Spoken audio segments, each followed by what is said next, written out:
After a months-long rebellion from the districts, a heavily damaged capital emerged victorious. 18-year-old Coriolanus Snow finds himself in a competitive position to restore the name of his once wealthy and powerful family as he's appointed to be a mentor in the Hunger Games, the Ballad of Songbirds and Snakes. I'm Ronald Young Jr., and I'm leaving the theater.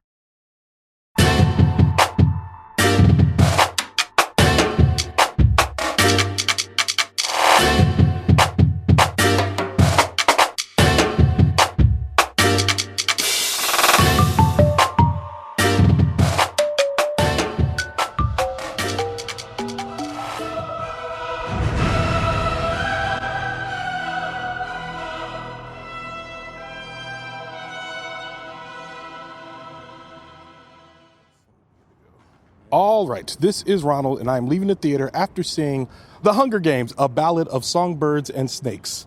The Hunger Games, A Ballad of Songbirds and Snakes. Written by Michael Lesslie and Michael Arndt, directed by Francis Lawrence, starring Tom Blyth, Rachel Zegler, Josh Andres Rivera, Peter Dinklage, Hunter Schafer, and Viola Davis. And as always, for a complete cast listing, you can check the link in our show notes. Surprise, surprise, y'all. I am not here alone. No, you aren't. I am here with the young man from the reaping, J.C. Howard. the young man from the reaping, J.C. Howard. This is District 12, as always, you know? District 11 is the black district. Is it really? Yeah. I mean, I know District 12 is like Kentucky, it's like the Appalachian, but I didn't realize that 11 is the black district. It is. Right. Repping District 11 then, for sure. Well, here's the thing. Like, there was a big controversy because everyone found out that Rue was black. Right. And they all got really upset. Yes. And in the books, it's like, clearly they were black. Yes. And so everyone was like, what are y'all talking about? Yeah. No, I remember that whole controversy, and I was a huge fan of the books. And I remember specifically in the books, it says she's like, has like a bronze skin tone, and like she had something like, basically she had nappy hair. So I'm like, yeah, this is absolutely not a surprise. Like Jesus. Yeah, that's a word. That's a word. All right, we're already off the rails here on Leaving the Theater. Okay, so The Hunger Games, A Ballad of Songbirds and Snakes is a prequel to the Hunger Games book series written by Susan Collins. It was also a book, has now been adapted to a movie, and it talks about the rise of President Snow. I will not even attempt to say his first name. I feel like everyone was saying it. Coriolanus. Coriolanus Snow. Or if you're close to him, Corio. Corio, yes. Corio, like Oreo, but, you know, we won't even get into that. So, this movie it tells about the rise of Coriolanus Snow and the beginning of the Hunger Games, set against the backdrop of an ever-changing Panem. J.C. Howard, what do you think of this movie? Okay, so I read the book back in 2020. I'm going to take you back to a time, right? In the middle of COVID, I go into a bookstore. This is called vamping. Yes, yeah, no. I see a book by Suzanne Collins. I'm like, oh my God, another Hunger Games book? Because again, I read all three books way back in the day. So I said, I'm going to pick up this book. And I will tell you, it took me through COVID in a lot of ways. Like, I loved the book. So when I finished the book, I said to myself, this should absolutely be a TV series. I hope they never make it into a movie. And here we are, having made it into a movie. And I think the movie was good. I thought it was very good, especially as someone who read the book and then reread the book in preparation for this movie. I thought the movie was spectacular. I do wonder, from someone like you, because I don't think you did read the book. I did not. Okay. I wonder what you think, because I'm juiced. I'm stoked. I come out of that and I'm like, yeah, that was the book. But I kind of wonder what you think, because I loved it. I thought it was mid.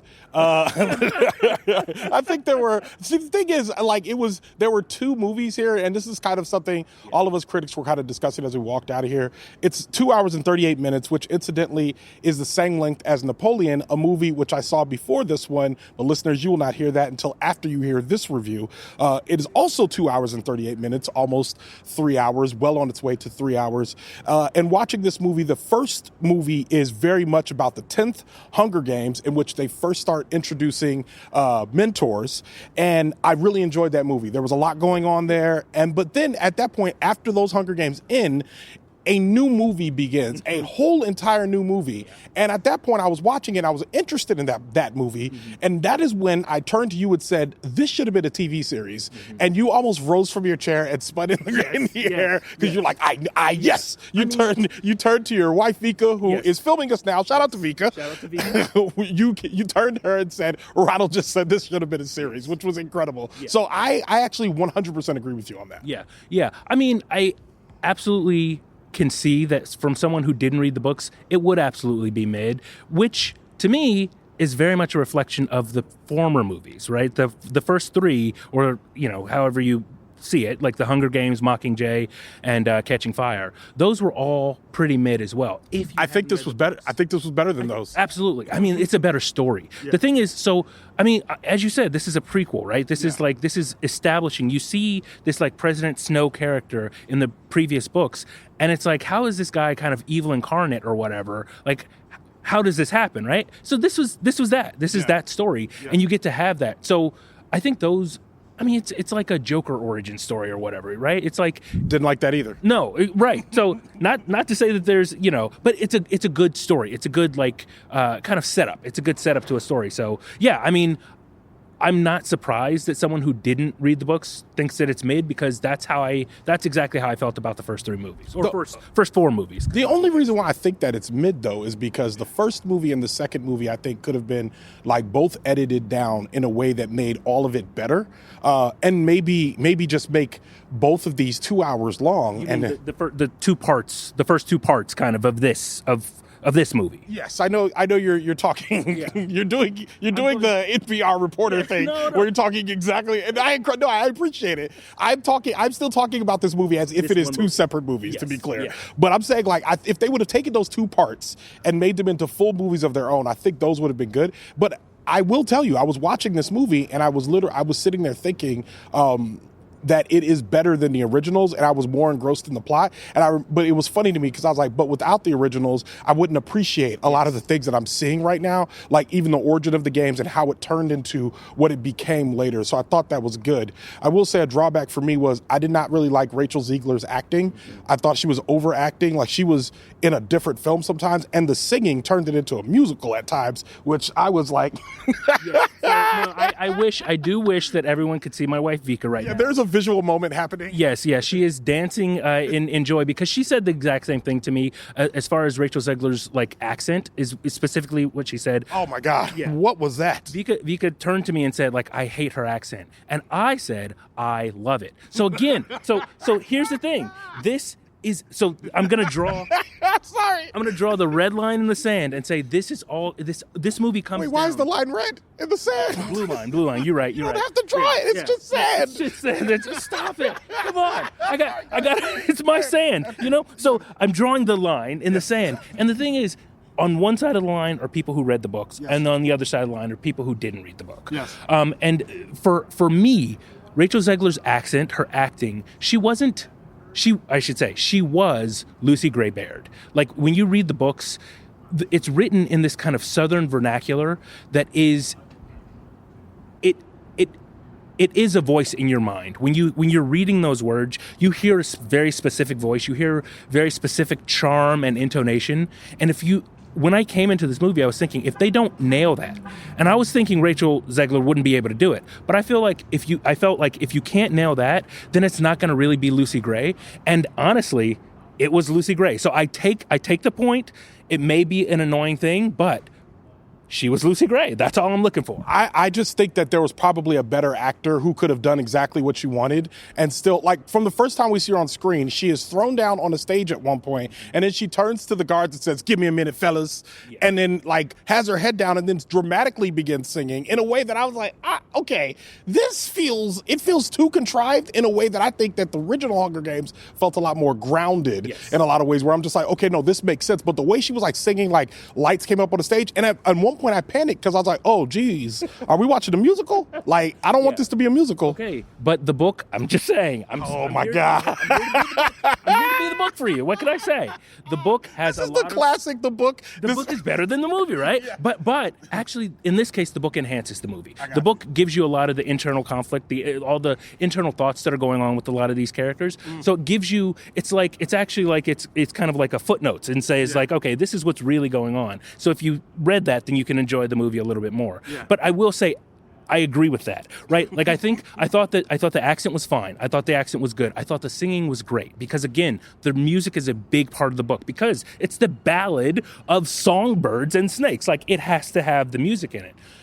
Where I did loathe Rachel Zegler is her facial expressions. Too much? She did the Kerry Washington. Too much? She did the half, like almost gonna smile and then like frown and then like jumpy and afraid. And it's like, I didn't like it when Kerry Washington did that in Scandal, so I'm not gonna like it when you do that here. But other than that, other than those micro expressions, I was okay with it. So let me say this. Knowing all of that, let me just say my favorite J.C. Howard is J.C. Howard that's defending a movie. Like it is my favorite. Even more than you hating a movie, you defending a movie is just, you're so measured and kind. I really appreciate that. All right, so let's just with all of that being said, what do you rate this movie out of 5 stars? I will say, I'm already upset with you. 4.5. I already knew 4.5. 4.5 if you read the book. 2.5 if you did not. I'm not going to even say that you should see this movie if you didn't read the book, but if you did read the book, you must watch this movie. What is an average of 4.5 and 2.5? That sounds like it's 3, but I'm not great at math, so all right, 3. Well, the good thing is I'm giving this movie a 3, so this works out. This works out perfectly. This works out perfectly. Yeah. So yeah, I would give this 3 of 5 stars. I think it was incomplete. I think when we get to the end, there's a couple of things that happen where I still don't even understand like why we don't find out about the burns in his mouth or like the blood or any of that stuff, which I thought for sure was going to come up in this movie, but the roses came up and that didn't, which bothered me a little bit. Again, the acting, I think from Tom Blyth was pretty good. From Rachel Zegler was just not like my favorite. I think the people around them were, fine. I really enjoyed Hunter Schafer as Tigress. I thought they did a really good job. But other than that, it's just, it's right down the middle. It's 3. I would watch this again if it were on TV, but I would not seek this out by any means. I would say if you want to watch it again, just read the Wikipedia page. So you get it's like reading the book. Read the Wikipedia page, then watch it again. I might read the book. Please read the book. Please read the book, and then we will talk about the book too. Okay. I would love that. Yeah, we'll do a Patreon edition. We'll do Leaving the Library, and we'll talk about the book. And with that, Leaving the Theater is a production of OhitsBigRon Studios. Alexandra Ketch of Bias Studios mixes the show. Thank you, Alex. Show art from Heather Wilder. Theme music by the mysterious Breakmaster Cylinder. For more information about The Hunger Games, A Ballad of Songbirds and Snakes, or J.C. Howard, check out our show notes. You can follow me on Twitter, Instagram, TikTok, or Threads at OhitsBigRon. That's at OhitsBigRon. You can find out more about this show and other OhitsBigRon Studios shows by following us on Instagram at OhitsBigRon Studios and on Twitter at OhitsBigRon Stu. That's STEW. Leaving the Theater will be back soon. Thanks for listening. And thanks for being on the show. Thanks for having me. Of course.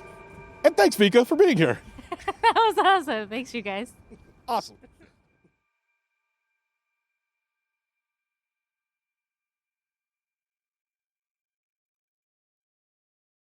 All right, this is Ronald, and I'm leaving the theater after seeing Hunger Games, The Ballad of Songbird.